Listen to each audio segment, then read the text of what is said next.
অভিজিৎ হত্যায় 5 জঙ্গির মৃত্যুদণ্ড, একজনের যাবজ্জীবন। মত প্রকাশের স্বাধীনতাকে রুদ্ধ করা ছিল উদ্দেশ্য, পর্যবেক্ষণ আদালতের। দেশ যখন এগিয়ে যেতে থাকে তখনই আঘাতের আশঙ্কা থাকে বললেন প্রধানমন্ত্রী, সবাইকে সতর্ক থাকার আহ্বান। আল জাজিরার প্রতিবেদন উদ্দেশ্য প্রণোদিত, সেনাবাহিনী নিয়ে মিথ্যা তথ্য প্রচার হচ্ছে বললেন জেনারেল আজিজ। পদ্মা সেতু নির্মাণে দ্রুতগতি, 92% কাজ শেষ, 2022 সালে উদ্বোধনের আশাবাদ। এবং মিয়ানমার সেনাবাহিনীকে সতর্ক করল জাতিসংঘ, বিক্ষোভকারীদের উপর দমন পীড়নে উদ্বেগ।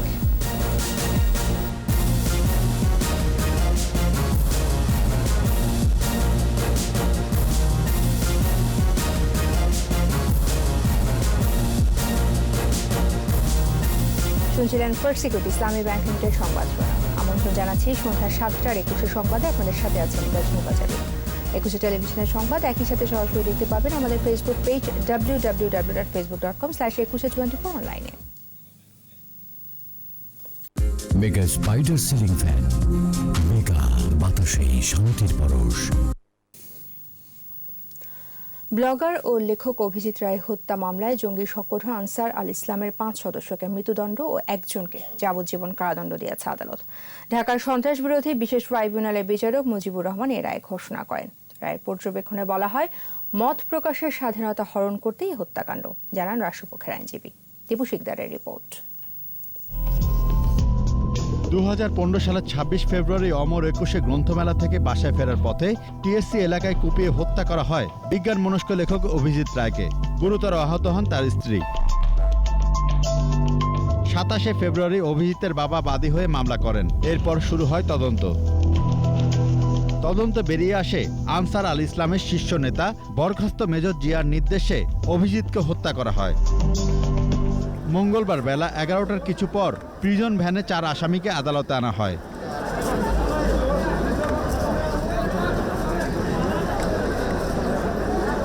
12টার কিছু পর আসে প্রতীক্ষিত রায়। জিয়া সহ 5 আসামির মৃত্যুদণ্ডের আদেশ দেন বিচারক। একজনকে দেয়া হয় যাবজ্জীবন কারাদণ্ড।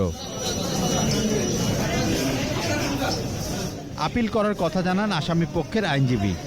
তদন্তকারী কর্মকর্তার সাক্ষীর ভিত্তিতে তাদেরকে মৃত্যুদণ্ড দেওয়া হয়েছে। তাদের মধ্যে কোনো প্রকার এভিডেন্স নাই, কোনো প্রকার আই উইটনেস নাই। এই রায়ের মধ্য দিয়ে জঙ্গিরা কড়া বার্তা পেয়েছে বলে মন্তব্য করেন রাষ্ট্রপক্ষের আইনজীবী। একটা মেসেজের মাধ্যমে যে যাদের শাস্তি হলো, ভবিষ্যতে এই ধরনের কোনো অন্যায় কাজ কেউ করতে সাহস পাবে না এবং এই দেশে কোনো জঙ্গি বা কোনো সন্ত্রাসবাদের কোনো জায়গায় এই দেশে হবে না। আলোচিত এই হত্যা মামলার রায়ের সঙ্গে আদালত পর্যবেক্ষণও দিয়েছেন। নাস্তিকতার অভিযোগে নিয়ে নিষিদ্ধ সংগঠন আনসার আল ইসলামের সদস্যরা অর্থাৎ অত্র মামলার অভিযুক্তরা সহ মূল হামলাকারীরা সাংগঠনিকভাবে অভিজিৎ রায়কে নিঃসঙ্গভাবে হত্যা করে। স্বাধীনভাবে লেখালেখি ও মত প্রকাশের জন্য অভিজিৎ রায়কে নিজের জীবন দিয়ে মূল্য দিতে হয়। অভিজিৎ রায়কে হত্যার উদ্দেশ্য হলো জননিরাপত্তা বিঘ্নিত করে মত প্রকাশের স্বাধীনতাকে বন্ধ এবং নিরুৎসাহিত করা, যাতে ভবিষ্যতে কেউ স্বাধীনভাবে লেখালেখি ও মত প্রকাশ করতে না পারে। মামলার আসামি জঙ্গি নেতা সৈয়দ জিয়াউল হক ও আকরাম হোসেন পলাতক রয়েছে। দীপু শিকদার, 21 টেলিভিশন, ঢাকা। গণতন্ত্রের পথে সকল প্রতিকূলতা পেরিয়ে অর্থনৈতিক অগ্রগতির পথে বাংলাদেশ এগিয়ে যাচ্ছে বলে জানিয়েছেন প্রধানমন্ত্রী শেখ হাসিনা। দেশ যখন উন্নয়নের পথে এগিয়ে যেতে থাকে তখনই আঘাত আসার আশঙ্কা থাকে উল্লেখ করে সবাইকে সতর্ক থাকার আহ্বান জানিয়েছেন তিনি। বিস্তারিত জানাচ্ছেন আকবর হোসেন সুমন। রাজধানীর আগারগাঁওয়ে এনইসি সম্মেলন কক্ষে জাতীয় অর্থনৈতিক পরিষদের নির্বাহী কমিটির সভা। এতে গণভবন থেকে ভার্চুয়ালি যুক্ত হন একনেক চেয়ারপারসন ও প্রধানমন্ত্রী শেখ হাসিনা। প্রধানমন্ত্রী তার বক্তব্যে বিশ্বব্যাপী মহামারীর প্রভাব মোকাবেলা ও স্বাস্থ্য সুরক্ষা পরিস্থিতির চিত্র তুলে ধরেন। জানান, সীমিত সম্পদেই দেশের বিশাল জনগোষ্ঠীর জন্য টিকার বন্দোবস্ত করা হয়েছে, যা অনেক দেশই পারেনি। উন্নত দেশও যেখানে ভ্যাকসিন দিতে পারে নাই, বাংলাদেশ কিন্তু সেটা পেরেছে এবং একটা দৃষ্টান্ত আমরা দেখাতে পেরেছি। কারণ আমাদের জন্য সবথেকে কঠিন হলো আমাদের অতি ঘন জনবসতি, যেটা হয়তো অনেক উন্নত দেশে নাই। তাদের কাছে কাজ করা সহজ, যদি অল্প সংখ্যক মানুষ হয় তাহলে তাদের জন্য কাজ করা খুব সহজ হয়ে যায়, কিন্তু আমাদের সেটা না। আর সেটা মাথায় রেখেই কিন্তু আমরা বিভিন্ন পদক্ষেপ নিয়েছি। ৭৫ পরবর্তী গণতন্ত্রের পথ মসৃণ ছিল না উল্লেখ করে প্রধানমন্ত্রী বলেন, সব প্রতিকূলতা পেরিয়েই বাংলাদেশ অর্থনৈতিক অগ্রগতির পথে এগিয়ে যাচ্ছে। জাতির পিতাকে হত্যার পর একের পর এক মার্শাল্লাহ মিলিটারি রুলার, অবৈধভাবে ক্ষমতা দখলকারী, হত্যা, কু, ষড়যন্ত্রের রাজনীতি, আমাদের রাজনৈতিক নেতাদের উপরে অকথ্য অত্যাচার, নির্যাতন, অগ্নিসন্ত্রাস, জঙ্গিবাদ, অনেক, তার সাথে আবার প্রাকৃতিক দুর্যোগ, সবই কিন্তু আমাদের মোকাবেলা করতে হচ্ছে। এটা মোকাবেলা করেও আমরা অর্থনৈতিক অগ্রগতির পথে এগিয়ে যাচ্ছি। বাংলাদেশকে উন্নয়নের মহাসোপানে নিয়ে যেতে পঞ্চবার্ষিকী পরিকল্পনা বাস্তবায়নে সরকারের দায়িত্বশীল ভূমিকার কথা তুলে ধরেন প্রধানমন্ত্রী। যখন মানুষ একটু ভালো থাকার স্বপ্ন দেখতে শুরু করে, যখন মানুষের জীবন মান একটু উন্নত হয়, তখনই কিন্তু একটা আঘাত আসার সম্ভাবনা থাকে। সেই কারণে সকলকে একটু সতর্ক থাকা দরকার। আকবর হোসেন সুমন, 21 টেলিভিশন, ঢাকা। আল জাজিরার প্রতিবেদন উদ্দেশ্য প্রণোদিত, মিথ্যা বানোয়াট বলে মন্তব্য করেছেন সেনাপ্রধান জেনারেল আজিজ আহমেদ। একটি মহল পরিকল্পিতভাবে সেনাবাহিনী ও সরকারের বিষোদ্গার করতেই এমন অপপ্রচার চালিয়েছে। সেনাপ্রধান আরও বলেন, তারা যত চেষ্টাই করুক তা সফল হবে না। স্বাধীন ও সার্বভৌম দেশের ভাবমূর্তি অক্ষুণ্ণ রাখতে তৎপর আছে সেনাবাহিনী, জানান জেনারেল আজিজ আহমেদ। আদিত্য মামুনের রিপোর্ট। কাতার ভিত্তিক টেলিভিশন আল জাজিরা বাংলাদেশ ও সেনাবাহিনী নিয়ে একটি প্রতিবেদন প্রচার করে, যাতে প্রধানমন্ত্রী, সরকার এবং সেনাপ্রধান আজিজ আহমেদ ও তার পরিবারকে নিয়ে অসত্য তথ্য সরবরাহ করা হয়। এ নিয়ে দেশ বিদেশে আলোচনা সমালোচনার পর সেনাবাহিনীর পক্ষ থেকে আনুষ্ঠানিক প্রতিবাদ জানানো হলো। আর্মি এভিয়েশনে এক অনুষ্ঠান শেষে জেনারেল আজিজ আহমেদ সাংবাদিকদের সাথে কথা বলেন। সেনাবাহিনী নিয়ে এমন অপপ্রচার যারা করছে তারা কোনোভাবেই সফল হবে না বলে জানান জেনারেল আজিজ। আমি দ্ব্যর্থহীন ভাষায় বলতে চাই, সেনাবাহিনী একটা অত্যন্ত প্রশিক্ষিত এবং ওয়েল মোটিভেটেড একটা ফোর্স, আগের থেকে অনেক বেশি সুসংহত।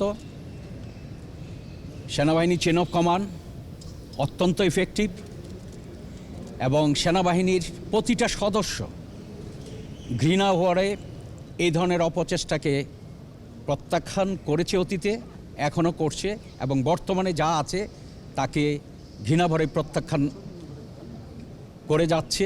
সেনাবাহিনীতে এই ধরনের অপপ্রচার বিন্দুমাত্র আঁচ আনতে পারবে না তারা আমাদের চেইন অফ কমান্ডে।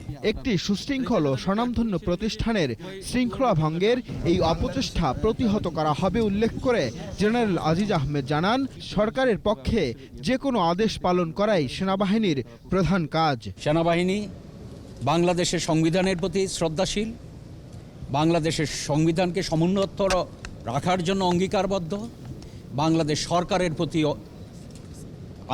অনুগত এবং বাংলাদেশ সরকারের, বর্তমান সরকারের যে কোনো আদেশ নির্দেশ পালনে সদা প্রস্তুত। বাংলাদেশের সেটা আভ্যন্তরীণ হোক, বহির্বিশ্বের হোক, যে কোনো সমস্যার মোকাবেলার জন্য আমরা সাংবিধানিকভাবে ঐক্যবদ্ধ। সেনাবাহিনীর সুনাম ক্ষুণ্ণ করা সরকারের সুনাম ক্ষুণ্ণ করা শামিল বলেও মন্তব্য করেন সেনাপ্রধান। অচিরেই তার পরিবারের পক্ষেও সংবাদ সম্মেলন করা হবে বলে জানান তিনি। সংশ্লিষ্ট মন্ত্রণালয় যারা আছে বা সংস্থা যারা আছে তারা হয়তো তাদের বিরুদ্ধে ব্যবস্থা নেবে। আদিত্য মামুন, 21 টেলিভিশন, ঢাকা। এদিকে এখনো আল জাজিরার বিরুদ্ধে আইনি ব্যবস্থা নেওয়ার সিদ্ধান্ত নেয়নি সরকার। তবে কোনো সংক্ষুব্ধ ব্যক্তি চাইলে মামলা করতেই পারে, এমন অবস্থানের কথা জানিয়েছেন তথ্যমন্ত্রী ডক্টর হাসান মাহমুদ। বিশ্বব্যাপী টেলিভিশন চ্যানেলটির গ্রহণযোগ্যতা ও বিশ্বস্ততা প্রশ্নবিদ্ধ হয়েছে বলেও মন্তব্য করেন তিনি। বহুল আলোচিত দুই ভাই হারিস আহমেদ ও আনিস আহমেদের সাজা মওকুফের বিষয়ে তিনি বলেন, সাজা মওকুফ করার এখতিয়ার রাষ্ট্রপতির আছে। তবে দণ্ডপ্রাপ্তরা আত্মসমর্পণ করেছিল কিনা, তাদের পক্ষে কে আবেদন করেছিল, এ বিষয়ে তিনি জ্ঞাত নন বলেও জানান।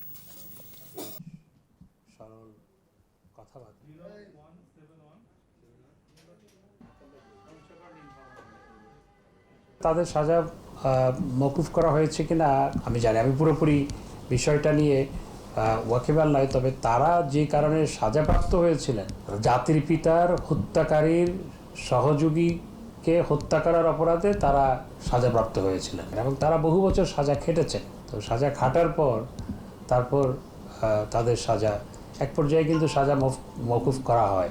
এটি একটা ইউজুয়াল প্রসিডিওর।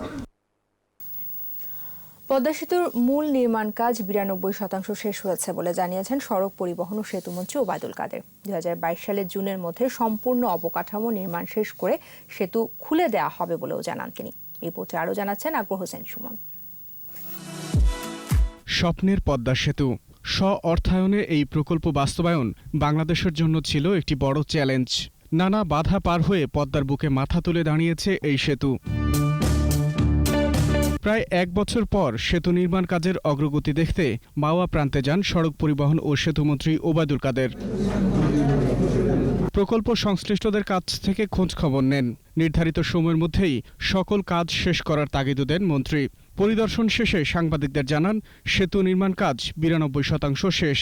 এরই মাঝে যানবাহন চলাচলের জন্য ৭২ ফুট প্রশস্ত ৪ লেনের সড়ক পথ তৈরির কাজ ৬১ ভাগ এবং রেলপথ তৈরির কাজ ৭৮ ভাগ শেষ হয়েছে। মূল সেতু নির্মাণ কাজের অগ্রগতি ৯২% আর প্রকল্পের সার্বিক অগ্রগতি ৮৪%। নানা চ্যালেঞ্জ মোকাবেলা করেই পদ্মা সেতু প্রকল্প এগিয়ে চলছে বলে জানান সেতুমন্ত্রী। পদ্মা সেতু নির্মাণ কাজে চলমান গতি অব্যাহত থাকলে আগামী বছর ইনশাল্লাহ জুন মাসের মধ্যে আমাদের অবকাঠামো তথা ফিজিক্যাল ওয়ার্ক শেষ করে যানবাহন চলাচলের জন্য উন্মুক্ত করে দেয়া যাবে ইনশাল্লাহ। পদ্মা সেতুকে ঘিরে আগামী দিনের উন্নয়ন আবর্তিত হবে বলে উল্লেখ করেন ওবায়দুল কাদের। গড়ে উঠবে অর্থনীতির নতুন প্রাণ প্রবাহ। আকবর হোসেন সুমন, ২১ টেলিভিশন, ঢাকা। কোভিড-19-এ ২৪ ঘন্টায় ১৩ জনের মৃত্যু হয়েছে। মৃতের সংখ্যা বেড়ে ৮,২৯৮ জন। করোনার মৃত্যুহার ১.৫৩%। স্বাস্থ্য অধিদপ্তরের তথ্য অনুযায়ী ৩৪৭তম দিনে দেশে করোনা পরীক্ষা হয়েছে ১৪,৭৮৮ জনের। এর মধ্যে শনাক্ত ৩৯৬ জন। মোট করোনা শনাক্তের সংখ্যা ৫,৬১,৪৩৪ জন। নতুন ৭৫১ জন সহ সুস্থ হয়েছেন ৪,৮৮,৬২১ জন। করোনায় দৈনিক সংক্রমণ হার ২.৬৮%। এ পর্যন্ত শনাক্তের হার ১৩.৯৭% ও সুস্থতার হার ৯০.২৫%। দেশজুড়ে চলা করোনার টিকা কার্যক্রমে পার্শ্ব প্রতিক্রিয়া একেবারেই সামান্য। স্বাস্থ্য অধিদপ্তরের তথ্য অনুযায়ী ১৫ ফেব্রুয়ারি পর্যন্ত ১১ লাখের বেশি মানুষ টিকা নিলেও পার্শ্ব প্রতিক্রিয়া দেখা দিয়েছে মাত্র ৪৫৫ জনের। বিশেষজ্ঞরা বলছেন, তীব্র শারীরিক জটিলতার কারণে টিকা নেওয়ার পর পার্শ্ব প্রতিক্রিয়া বেশি হতে পারে। সেক্ষেত্রে প্রত্যেককে নিজের স্বাস্থ্য সম্পর্কে জেনে টিকা নিতে হবে। বিস্তারিত জানাচ্ছেন স্মৃতি মণ্ডল। দেশজুড়ে করোনা ভ্যাকসিন কার্যক্রম শুরু হয় ৭ ফেব্রুয়ারি। স্বাস্থ্য অধিদপ্তরের তথ্য অনুযায়ী প্রথম দিন ঢাকা মহানগরের ৪৭টি কেন্দ্রে টিকা নেন ৫,০৭১ জন। একই দিনে ঢাকাসহ সারা দেশে কোভিড ভ্যাকসিন নেন ৩১,১৬০ জন। এর মধ্যে সামান্য পার্শ্ব প্রতিক্রিয়া হয়েছে ২১ জনের। দ্বিতীয় দিনে ভ্যাকসিন নেন ৪৬,৫০৯ জন। পার্শ্ব প্রতিক্রিয়া দেখা দেয় ৯২ জনের। ৯ ফেব্রুয়ারি ১,০১,০৮২ জনের মধ্য থেকে পার্শ্ব প্রতিক্রিয়া হয় ৯৪ জনের। পরদিন ভ্যাকসিন নেন ১,৫৮,৪৫১ জন। এর মধ্যে পুরুষ ১,১১,৬৯১ ও নারী ৪৬,৭৬০ জন। মাত্র ৭০ জনের মধ্যে সামান্য পার্শ্ব প্রতিক্রিয়া হয়। প্রথম দিকে কিছুটা সংশয় থাকলেও কেটে গেছে। এখন মানুষ ভিড় করছেন টিকা কেন্দ্রে। ১৫ ফেব্রুয়ারি পর্যন্ত করোনা টিকা নিয়েছেন ১১,৩২,৭১১ জন। এর বিপরীতে পার্শ্ব প্রতিক্রিয়া মাত্র ৪৫৫ জনের। টিকা দিলাম, এখানকার ব্যবস্থা দেখে আমি সত্যি মুগ্ধ। খুব সিস্টেমেটিকলি কাজ হচ্ছে। নেওয়া উচিত সবারই। আমি নিয়েছি, আমি একজন পুলিশ অফিসার রিটায়ার্ড। আধা ঘন্টা ধরে তো আমি টিকা নিচ্ছি, কিন্তু আমি মনে করি যে ভালোই, সবার জন্য নেওয়াই ভালো। জনগণের যে ধারণা ছিল যে খুব একটা সমস্যা হতে পারে, আসলে একেবারেই কোনো সমস্যা নেই। বিশেষজ্ঞরা বলছেন, টিকা নেয়ার পর পার্শ্ব প্রতিক্রিয়া একেবারেই সামান্য এবং স্বাভাবিক। গুরুতর অ্যালার্জিক প্রতিক্রিয়া সেটি হতেই পারে, সেটি কিন্তু এখনো আমরা পাইনি। একেবারেই হবে না সেটি উড়িয়ে দেওয়া যায় না। এখনো টিকাদান যদি আমরা কোটি ছাড়িয়ে যায়, নিশ্চয়ই কারো হতে পারে, তবে তার চিকিৎসা কিন্তু বাংলাদেশে আছে। আর যে কোনো ঘটনা যদি ঘটে, শারীরিক অসুস্থতা, গুরুতর অসুস্থতা, অবশ্যই তদন্ত করতে হবে যেন এটার প্রতিবিধান ঘটে টিকা গ্রহীতার অন্য কোনো শারীরিক সমস্যা থাকলে জটিলতা হতে পারে, সে বিষয়ে সবাইকে সচেতন হতে হবে। টিকায় যদি কোনো পার্শ্ব প্রতিক্রিয়া হয়, সাথে যেন চিকিৎসা দেওয়া যায়, তাহলে কিন্তু একটা মেডিকেল টিম রাখা থাকবে এবং টিকা নেওয়ার পরে অন্তত 30 মিনিট তাদেরকে বসিয়ে রাখা হবে, দেখার জন্য কোনো সমস্যা হয় কিনা। যদি কোনো না হয় তারা বাসায় নর্মাল চলাফেরা, খাওয়া দাওয়া, কাজকর্ম সব করবে। তার যদি কোনো রিয়াকশন মনে হয়, অবশ্যই স্বাস্থ্যকর্মী, স্বাস্থ্য ডাক্তাররা তাদের সঙ্গে যোগাযোগ করবেন। তারা এই মুহূর্তে শয্যাশায়ী আছেন, তিনি এখন টিকা নেবেন না। যিনি গর্ভবতী নারী বা সদ্য সন্তান প্রসব করেছেন, দুগ্ধপান করাচ্ছেন, সেই নারী এখন টিকা নেবেন না। কারো যদি কোনো ঔষধে তীব্র অ্যালার্জি থাকে, এই মুহূর্তে কারো যদি জ্বর থাকে, তিনিও টিকা নেবেন না। ক্যান্সার, কিডনি রোগ সহ কঠিন শারীরিক সমস্যায় টিকা না নেয়ার পরামর্শ বিশেষজ্ঞদের। স্মৃতি মণ্ডল, একুশে টেলিভিশন, ঢাকা। সংবাদে নিচ্ছে প্রিমিয়ার ব্যাংক লিমিটেড বিরতি। নো মাস্ক নো সার্ভিস বিধি মেনে চলুন, সুস্থ থাকুন, ফিরে এসে থাকছে। চতুর্থ দফায় দ্বিতীয় দিনে ভাষান্তরে আরও 1009 রোহিঙ্গা। বিদ্যাদেবী সরস্বতী অঞ্জলি, জ্ঞানের আলোয় ধরাধাম উদ্ভাসিত হওয়ার প্রার্থনা। আবার আমন্ত্রণ, আপনারা দেখছেন সন্ধ্যা 7টার 21 সংবাদ। চতুর্থ দফার শেষ ধাপে ভাষান্তরে গেল আরও 1000 রোহিঙ্গা। এ নিয়ে গত দুদিনে ভাষান্তরে স্থানান্তর করা হলো 3023 জন রোহিঙ্গাকে। এদের সকলেই স্বেচ্ছায় ভাষান্তরে গেছেন। জীবনযাপনের উন্নত ব্যবস্থা থাকায় সেখানে গেছেন বলে জানান তারা। বিপ্লব মজুমদারের ক্যামেরায় চট্টগ্রাম থেকে রিপোর্ট করছেন হাসান ফেরদৌস। সকাল 11:15টায় নৌবাহিনীর 3টি জাহাজে রোহিঙ্গাদের নিয়ে চট্টগ্রামের পতেঙ্গা থেকে ভাষান্তরের উদ্দেশ্যে যাত্রা করে। এবার ভাষান্তরে গেল 1011 জন রোহিঙ্গা। এদের সহ এ পর্যন্ত প্রায় 10,000 রোহিঙ্গাকে ভাষান্তরে আশ্রয় দেওয়া হলো। এর আগে এসব রোহিঙ্গাকে কক্সবাজারের বিভিন্ন ক্যাম্প থেকে চট্টগ্রামের পতেঙ্গায় বিএফ শাহীন কলেজের অস্থায়ী ক্যাম্পে নিয়ে আসা হয়। রোহিঙ্গারা জানান, মিয়ানমারের পরিবেশ ভালো হলে তারা নিজ ভূমিতে ফিরে যেতে চান। আর শান্তি করে থাকি বললা যাইতে খুশি, আর আত্মা খুশি যাইতে। এরা ভাই সাইবে থাকি, এরা ভাই বড় আগে আর সাসাই না আগে খুশি থাকি। মগে জ্বালা ফুরার এত লাগি, হাড়ি ফেলে, ফুরি ফেলে, মানুষ লইতে মারি ফেলে, এত লারা তাই আগে অত্যাচার করছে, জুলুমি করছে, ইনারা সহ্য করি না পারি। তিয়ান দল্লা বলে আরা ফরান বাসে বলা বলে ওই রে বাংলাদেশের মধ্যে রে হেস্তান লই। বাংলাদেশ সরকারের নেওয়া উদ্যোগকে স্বাগত জানান রোহিঙ্গারা। সরকার ধ্যান করিব, আমাকে বালা গমলানা করিব না, তারা এলাম মনে করি আরো তারিখে খুশি বালা বলি হয়, এরা আত্মীয় স্বজন আগে গিয়ে তাহলে আরো তারিখে। সরকারের এই উদ্যোগকে অনন্য নজির বলে উল্লেখ করলেন নৌবাহিনীর চট্টগ্রাম অঞ্চলের এই কর্মকর্তা। সবাই মিলিয়ে একটা সমন্বিত একটা উদ্যোগ। এখন পর্যন্ত যারা এখানে গিয়েছেন তারা সকলেই কিন্তু সউদ্যোগে নিজের ইচ্ছাই করে যাচ্ছেন, এবং যারা গিয়েছেন তাদের সঙ্গে আপনারা কথা বললে বুঝবেন যে ওরা খুব ভালো আছেন। নোয়াখালীর হাতিয়ার চর ঈশ্বর ইউনিয়নে জেগে ওঠা 13,000 একর দ্বীপের জমিতে 3,000 কোটি টাকা ব্যয়ে গড়ে তোলা হয়েছে রোহিঙ্গাদের এই আশ্রয় কেন্দ্র। হাসান ফেরদৌস, একুশে টেলিভিশন, চট্টগ্রাম। জাতীয় অর্থনৈতিক পরিষদের নির্বাহী কমিটি একনেক 19,844 কোটি 57 লাখ টাকা ব্যয়ের 9টি প্রকল্প অনুমোদন দিয়েছে। মঙ্গলবার শেরেবাংলা নগরে এনইসি সম্মেলন কক্ষে অনুষ্ঠানের বৈঠকে গণভবন থেকে ভিডিও কনফারেন্সিং এর মাধ্যমে যুক্ত হয়ে সভাপতিত্ব করেন একনেক চেয়ারপারসন শেখ হাসিনা। প্রকল্পের জন্য সরকারের অর্থায়ন 6,599 কোটি 88 লাখ এবং বৈদেশিক উৎস থেকে ঋণ নেওয়া হবে 13,244 কোটি 69 লাখ টাকার। একনেক বৈঠক শেষে সাংবাদিকদের এসব তথ্য জানান পরিকল্পনা মন্ত্রী এম এ মান্নান।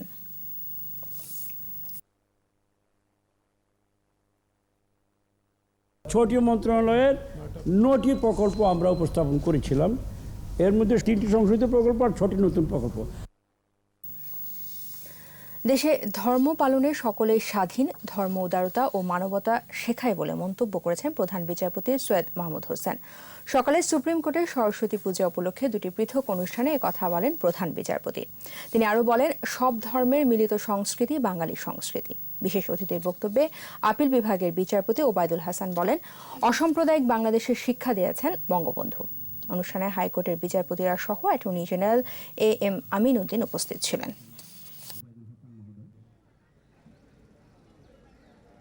ধর্ম আমাদেরকে শিক্ষা দেয় উদারতা, মানবিকতা বোধ, অসাম্প্রদায়িকতা ও সহিষ্ণুতা। আবহমান কাল থেকে আমাদের দেশের বিভিন্ন জাতি গোষ্ঠী ও ধর্মের মানুষের পারস্পরিক সহমর্মিতা, হৃদ্যতা ও মমত্ববোধের সাথে মিলেমিশে বসবাস করে আসছে। 4 মূলনীতি সেখানে প্রথিত করা হয়েছে, তার মধ্যে একটি হচ্ছে ধর্মনিরপেক্ষতা। এই যে নন কমিউনালিজম অর্থাৎ অসাম্প্রদায়িক চেতনা, যে চেতনার উপর ভিত্তি করে বাংলাদেশ তৈরি হয়েছে, সেই বাংলাদেশে আজকে আমরা সমস্ত মানুষ মিলেমিশে একসঙ্গে বাস করছি।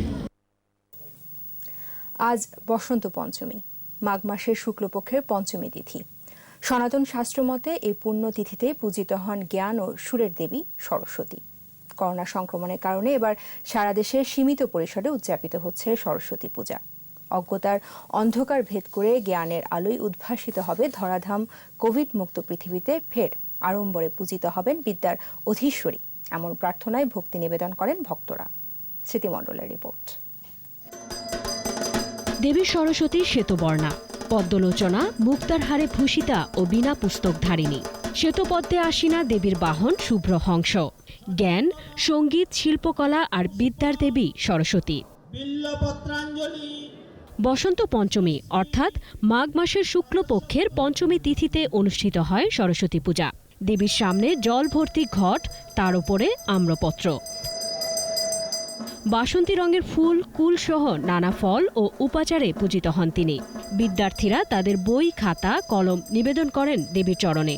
যারা বিদ্যার্থী সকলেই মায়ের কাছে এসে পুষ্পাঞ্জলি নিবেদন করছেন। যারা শিশু সকলেই মায়ের কাছে হাতে খড়ির মাধ্যমে বিদ্যালয়ে ভর্তি হবেন। আজকের এই দিনে সকলেই বিদ্যান হোক, সকলেই বিদ্যা লাভ করুক, এই আশা করছি, মায়ের চরণে প্রার্থনা জানাচ্ছি। ধর্মীয় আচার মেনে দেবী সরস্বতীর পূজা শেষে পুষ্পাঞ্জলি নিবেদন করেন ভক্তরা। যাতে আমরা পড়াশোনায় ভালো করতে পারি, ভালো কিছু হতে পারি, এটাই প্রার্থনা। মা সরস্বতীর কাছে এটাই প্রার্থনা, সবাই যেন বিদ্যা বুদ্ধিতে এগিয়ে যায়। কারণ আমি স্কুলে ভালো পড়ালেখা করতে পারি, পড়াশোনা ভালো করি, আমার জন্য যেখানে পড়ার ইচ্ছা ওটা পূরণ হয়।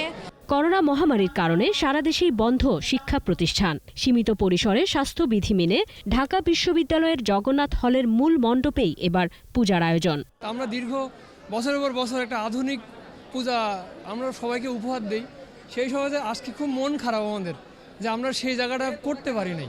অন্যান্য বছরের তুলনায় এবছর আনন্দ কম, এই জন্য একটু কষ্ট হয়, কিন্তু দেবীর কাছে প্রার্থনা করতে আসছি আর কি, যে সব কিছু যেন আবার আগের মতো হয়ে যায়। প্রতি বছর মাঠে খুব আনন্দ হয়, কিন্তু এই বছর মাঠে কিছু নেই, শুধু একটাই পূজা, এই জন্য একটু মনটা খারাপ। সরস্বতী পূজাতেই ছেলে মেয়েদের হাতে খড়ি হয়। কোভিড মহামারীর কারণে সম্পূর্ণ ভিন্ন পরিবেশে হচ্ছে এবারের সরস্বতী পূজা। মায়ের আশীর্বাদে কুসংস্কার আর অজ্ঞানতার আধার ভেদ করে জ্ঞানের আলো ছড়িয়ে পড়বে সবার মাঝে, এমন প্রত্যাশাই ভক্তকণ্ঠে। স্মৃতিমণ্ডল, একুশে টেলিভিশন, ঢাকা। এবার আমাদের বিশেষ আয়োজন ভাষার মাস।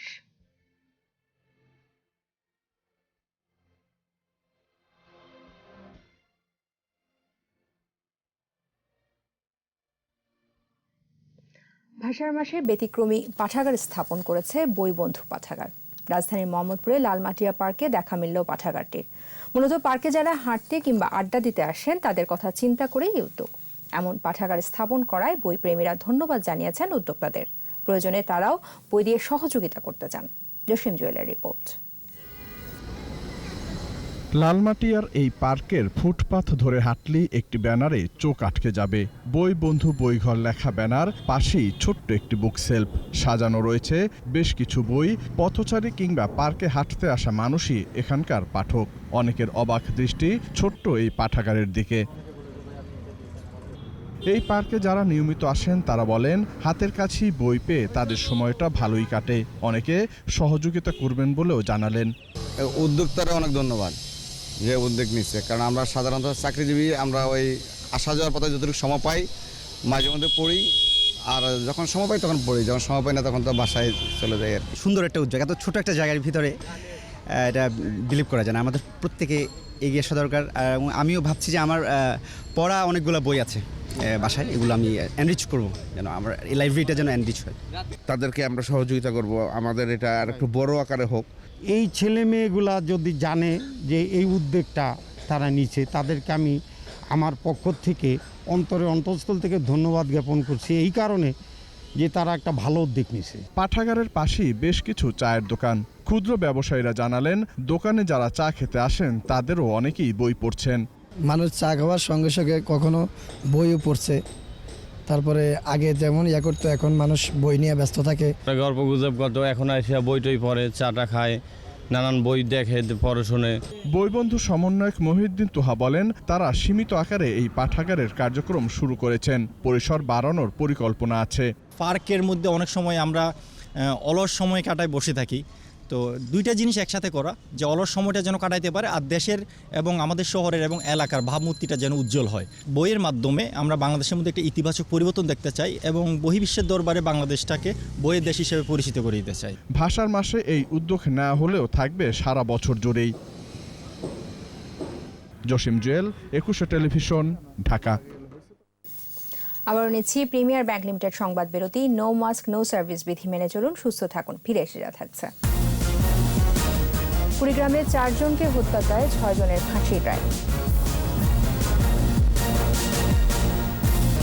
আপনারা দেখছেন সন্ধ্যা 7টার 21 সংবাদ। জাতির পিতা বঙ্গবন্ধু শেখ মুজিবুর রহমানের হত্যাকারীদের চিহ্নিত করে তাদের শাস্তি নিশ্চিত করা হবে বলে জানিয়েছেন মুক্তিযুদ্ধ বিষয়ক মন্ত্রী আকুম মোজাম্মেল হক।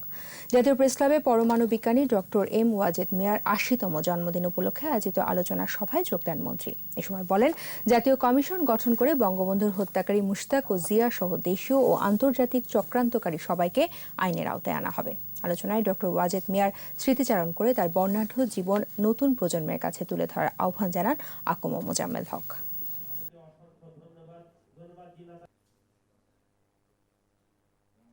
বঙ্গবন্ধুর হত্যার সাথে জিয়া মুস্তাক শুধু নয়, আরো যারা জড়িত আছে সমস্ত খুনিদেরকে জাতীয় এবং আন্তর্জাতিকভাবেও যারা জড়িত আছে তাদের চিহ্নিত করা এটা জাতির নৈতিক দায়িত্ব।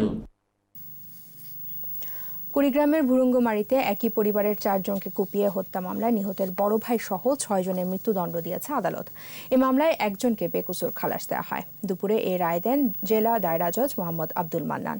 7 আসামির মধ্যে 6 জন উপস্থিত ছিলেন। মৃত্যুদণ্ডপ্রাপ্ত এক আসামি শুরু থেকে পলাতক রয়েছে। 2014 সালের 15 জানুয়ারি ভুরুঙ্গমারীর দিয়াডাঙ্গা গ্রামের সুলতান মণ্ডল ও 2 নাতনির ক্ষতবিক্ষত মরদেহ শোয়ার ঘরে পাওয়া যায়।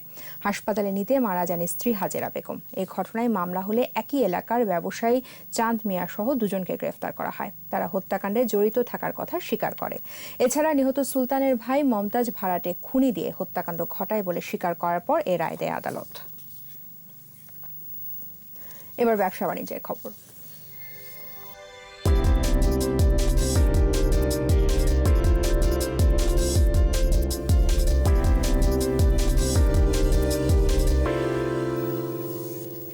পার্সোনাল কেয়ার ব্র্যান্ড হিমালয়ার ম্যানস ফেস ওয়াশের বাংলাদেশি ব্র্যান্ড অ্যাম্বাসেডর হলেন মডেল ও চলচ্চিত্র অভিনেতা আরেফিন শুভ।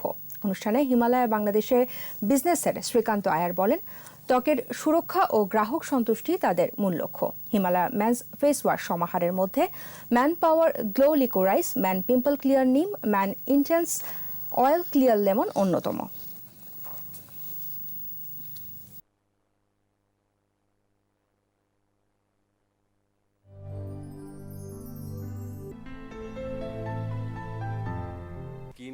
ফ্রেশ রাখার বিষয়টা এটা শুধু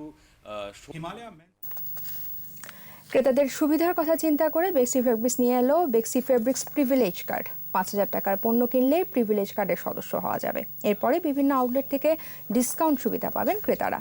এছাড়াও জন্মদিন উপলক্ষে ক্রেতাদের জন্য থাকছে 7.5% ছাড়। প্রতিষ্ঠানের ব্যবস্থাপনা পরিচালক বলেন, 27 বছর ধরে ক্রেতাদের চাহিদা পূরণ করে আসছে বেক্সি ফেব্রিক্স। ভবিষ্যতেও এই ধারা অব্যাহত রাখা হবে।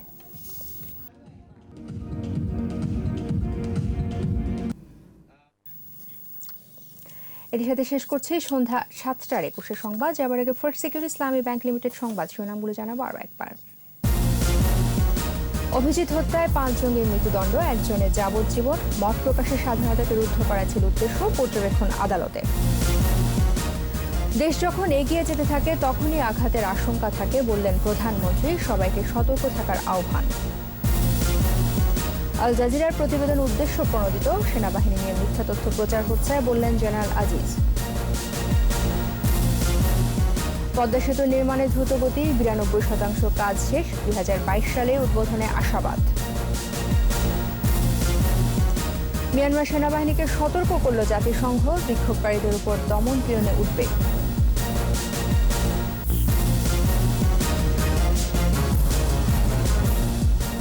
একুশে টেলিভিশনের সর্বশেষ খবর জানতে ডায়াল করুন 2021 নম্বর আর ভিজিট করুন ekushe-tv.com এই ওয়েবসাইট। ফেসবুকে লগ ইন করতে পারেন facebook.com/ekushe24 অনলাইন। আমাদের পরের সংবাদ রাত 9টায় দেখার আমন্ত্রণ রইল। স্বাস্থ্যবিধি মেনে চলুন, সুস্থ থাকুন। সবাইকে ধন্যবাদ।